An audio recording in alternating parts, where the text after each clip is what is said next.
कैनाले तू घुटावा का ओटावा हो ना जाऊ तोरे लागई भौजी सुरुजू किरनिया होला भौजी कैनाले तू घुघुटे का ओटावा होला कैसे के करी देवरा घुंघूटे का ओटावा हो ना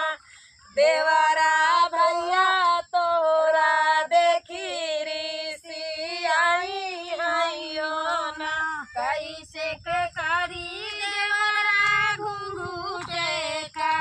ओटावा होला देवरा तोरा भैया देखी ऋषि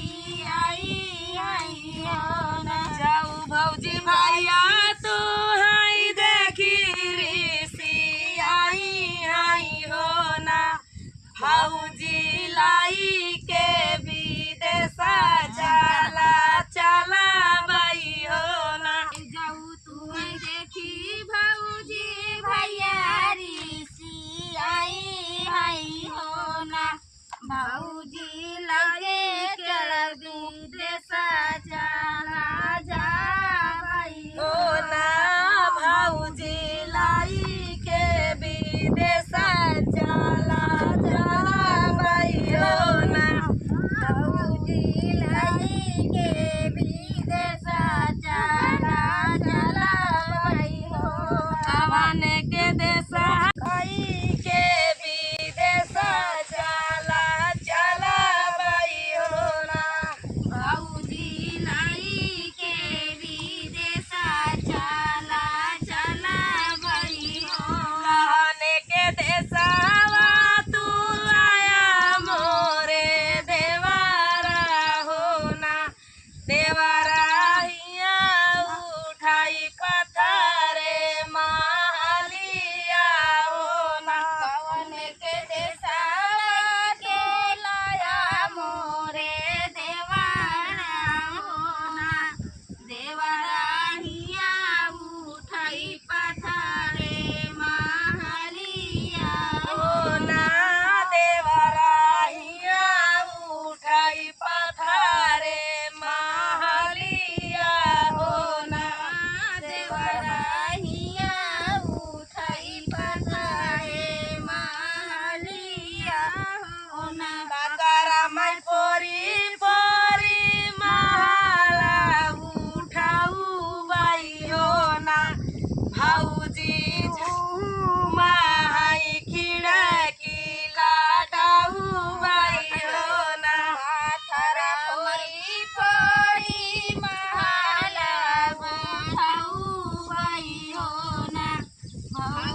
पीछे हमाका सोवमई गोड़ावरिया ना भौजी हमाका सोवई घोड़ा वरिया होना भौजी हमाका सोवमई गोड़ावरिया होना जौमाई जानी त भौजी ऐसा चाला कराबिउ होना भौजी काहे बारे छोड़ी त सागा भाइया होना जौमाई जानी त भौजी ऐसा चला कराबिउ होना भौजी